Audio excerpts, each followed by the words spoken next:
Ya baik, bertemu lagi bersama Bapak. Nah, di kesempatan pagi hari ini, Bapak akan menerangkan kembali atau Bapak akan melanjutkan materi tentang unsur-unsur dalam cerita teks imajinasi.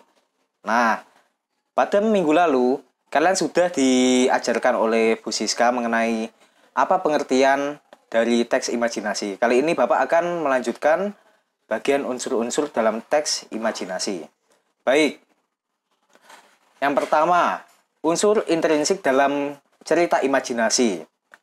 Unsur intrinsik merupakan unsur yang membangun karya sastra itu sendiri.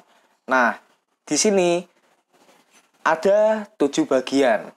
Yang pertama adalah tema, yang kedua adalah latar atau setting, lalu yang ketiga adalah penokohan, keempat sudut pandang atau point of view, yang kelima adalah amanat, yang keenam adalah alur atau plot, yang ketujuh adalah konflik.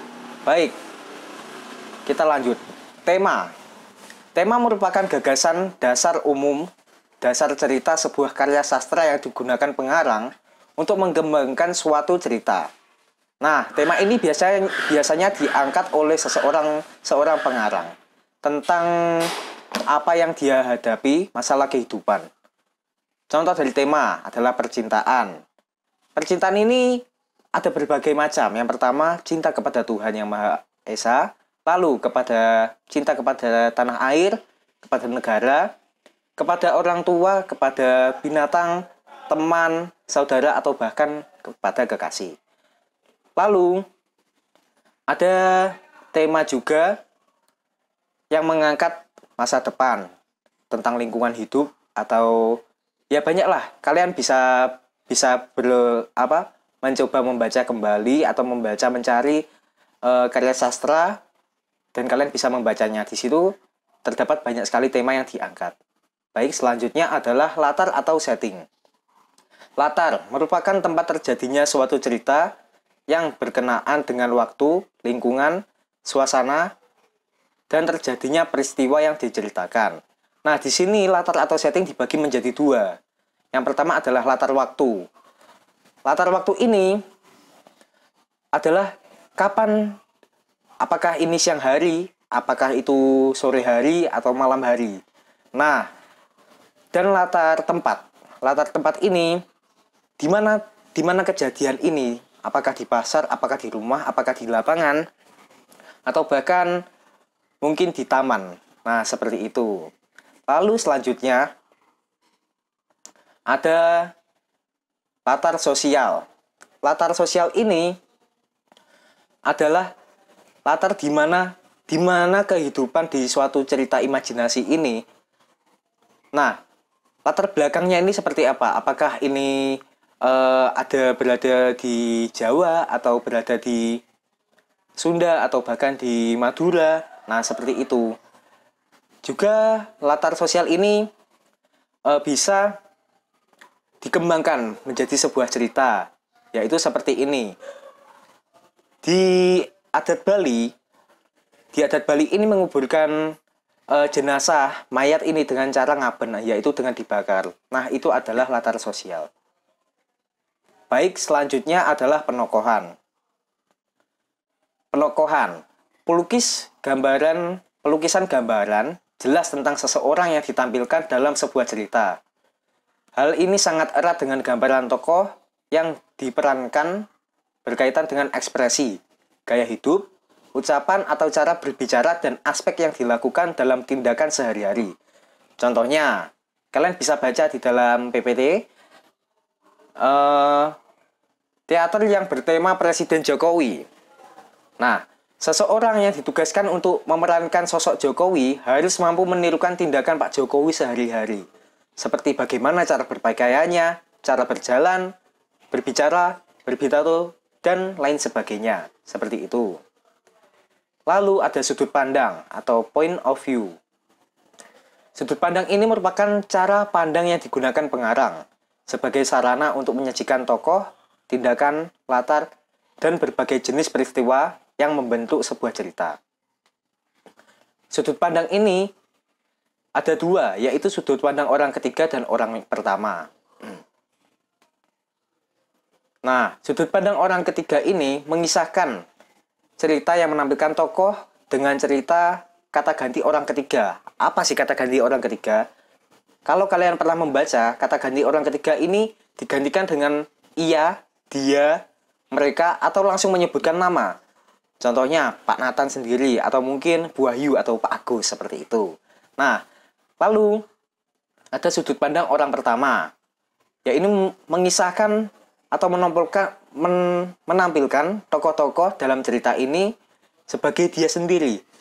Maka ia akan bercerita atau mengisahkan dirinya sendiri. Biasanya menggunakan kata aku. Nah, seperti itu. Lalu ada juga yang dicampur. Campuran ini mengisahkan cerita pengarang ini menggabungkan dua sudut pandang tersebut, yaitu sudut pandang orang pertama dan orang ketiga. Nah, bisa jadi dalam awal cerita ini menggunakan kata aku. Lalu di tengah cerita atau mungkin di akhir cerita berganti menjadi dia, menjadi mereka, seperti itu. Lalu selanjutnya adalah amanat. Pesan moral yang ingin disampaikan dalam sebuah cerita. Pesan dalam sebuah cerita mencerminkan pandangan hidup pengarang. Pesan moral tersebut dapat berupa penerapan sikap dan tingkah laku para tokoh yang terdapat pada cerita. Nah, contohnya pesan moral berupa persoalan hidup dan kehidupan manusia dapat dikategorikan ke dalam persoalan hubungan manusia dengan diri sendiri, hubungan manusia dengan manusia, lalu hubungan manusia dengan alam, dan hubungan manusia dengan Tuhan. Nah, lalu selanjutnya adalah alur atau plot. Jalan cerita yang mempunyai hubungan sebab akibat, itulah alur atau plot. Alur ini dibagi menjadi 3. Yang pertama, alur konvensional. Alur konvensional atau alur progresif atau maju, yaitu peristiwa dalam cerita dinarasikan secara kronologis atau urut dari awal sampai akhir. Nah, jadi di sini urut dari awal dijelaskan hingga akhirnya ke akhir itu sangat runtut. Lalu ada alur non-konvensional. Alur ini dikenal sebagai alur mundur atau sorot balik. Contohnya, kalau kalian pernah melihat sebuah film, ada orang yang tiba-tiba dia sukses, lalu menceritakan bagaimana cara dia sukses dengan bekerja keras, dengan rajin belajar, dan tentunya dengan tekun berdoa. Lalu ada alur campuran. Alur campuran ini bisa dibilang alur maju mundur. Nah, dalam peristiwa ini alur yang digunakan ini loncat-loncat. Bisa jadi dia runtut dari awal, lalu pertengahan ada flashback, ada memori yang diceritakan, yaitu alur mundur itu, lalu kembali lagi ke alur maju. Nah, di dalam alur ini ada tahap-tahapannya. Ada 5 tahapan yang harus kalian kenal. Yang pertama adalah perkenalan. Pasti, dalam sebuah cerita, dalam sebuah film, pasti ada perkenalan. Siapa tokoh yang akan dibahas ini, siapa namanya, lalu bagaimana orang di sekitarnya, dan dia berasal dari golongan mana. Lalu ada konflik. Tahap ini adalah ketika mulai timbul permasalahan antar tokoh. Nah, mulai ada permasalahan, mulai ada perselisihan yang terjadi dengan panas. Lalu ada klimaks. Klimaks ini adalah puncaknya ketika masalah itu sedang meledak-ledak. Masalah itu sedang parah-parahnya. Setelah klimaks ada antiklimaks. Antiklimaks ini apa? Antiklimaks ini adalah mulai menurunnya tingkat panas, atau bisa dikatakan permasalahan ini sudah mulai mereda. Hingga akhirnya ada yang kelima adalah penyelesaian. Penyelesaian ini pasti berada di akhir cerita. Dapat berakhir dengan bahagia, sedih, atau bisa dibuat menggantung, supaya pembaca atau pendengar atau mungkin penonton ini bisa menebak-nebak sendiri, dapat berimajinasi seperti apa mungkin ke depannya. Seperti itu. Baik. Kita masuk ke dalam konflik. Sesuatu yang dramatik mengacu pada pertarungan antara dua kekuatan yang seimbang, menyiratkan adanya aksi dan balasan aksi. Konflik akan terjadi apabila tidak ada kesepakatan di antara dua pendapat dari perilaku cerita. Tentu, dalam sebuah cerita, apabila ada dua pendapat, pendapat ini seumpama dalam tawar-menawar. Bu, saya beli harga 5.000. Nah, padahal ibu ini menawarkan harga 10.000. Oh, tidak bisa, saya 10.000, saya lebih tinggi, saya harus pasti dapat ini. Oh, tidak bisa, saya lebih dulu. Nah, itu akhirnya menjadi sebuah konflik di dalam cerita. Macam-macam konflik. Yang pertama, konflik internal. Konflik ini terjadi di dalam diri sendiri. Di dalam tokoh, biasanya berupa perjuangan seorang tokoh dalam melawan dirinya sendiri. Ini dapat kalian lihat dalam di dalam PPT-nya, yaitu contoh seseorang yang mengalami konflik batin antara dirinya sendiri karena tokoh tersebut mengidap depresi, alkoholisme, takut akan komitmen kepada sesama manusia. Nah, itu adalah bentuk perlawanan dia kepada dirinya sendiri. Tidak ada musuh lain kecuali dirinya sendiri. Lalu, yang kedua adalah konflik eksternal. Di sini, konflik ini terjadi dengan tokoh lain. Tokoh utama dengan tokoh lain ini saling bertengkar atau saling berkonflik, sehingga ini menjadi istilah sosial konflik atau konflik secara alamiah. Seperti itu. Lalu unsur eksternal cerita imajinasi.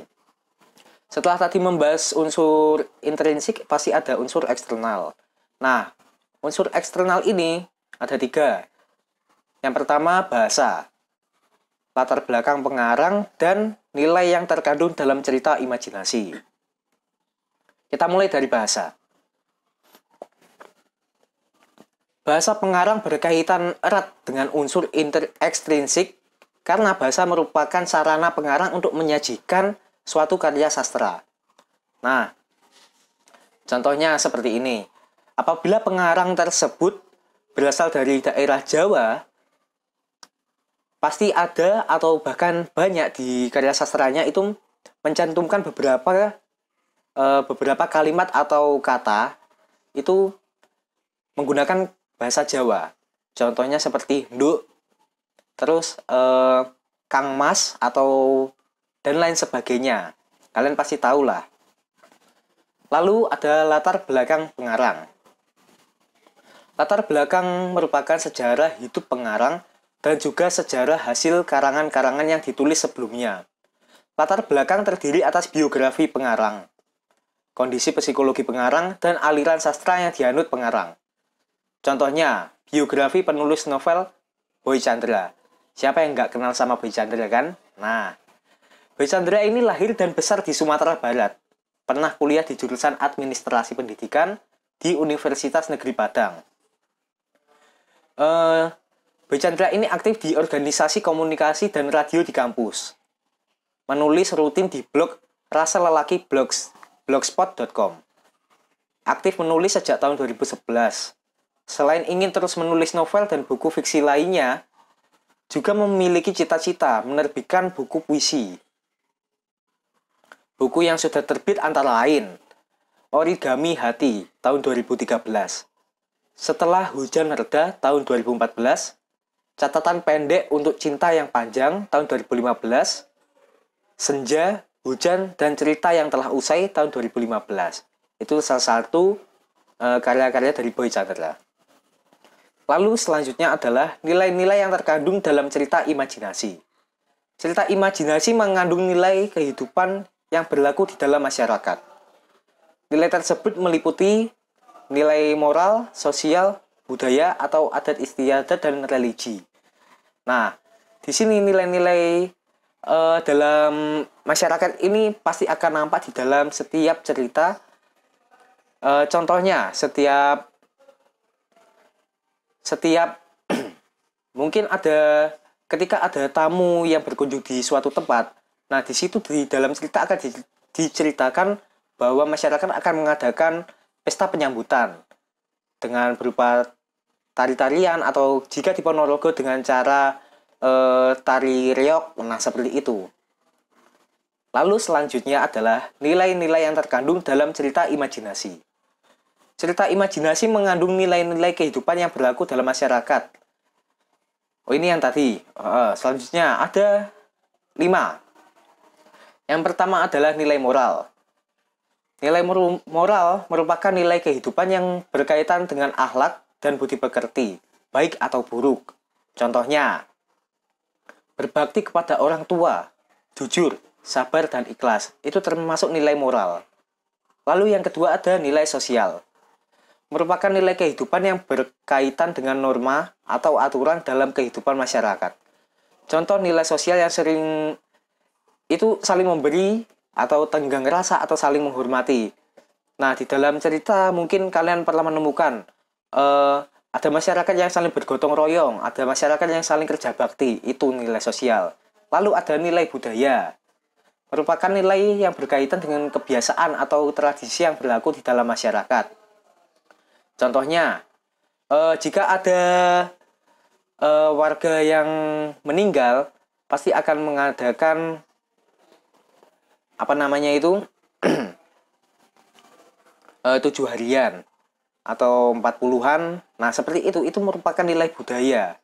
Lalu ada nilai religi, yaitu kepercayaan.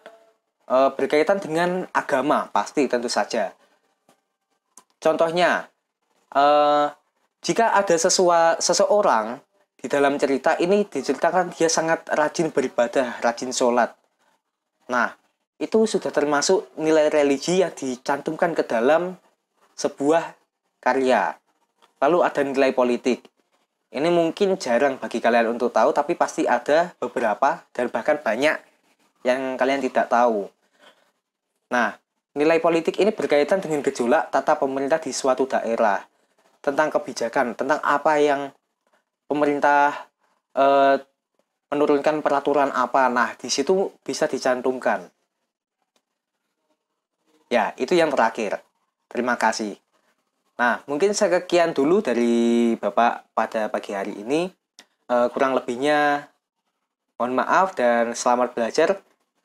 Jaga diri di rumah dengan baik-baik. Selamat pagi.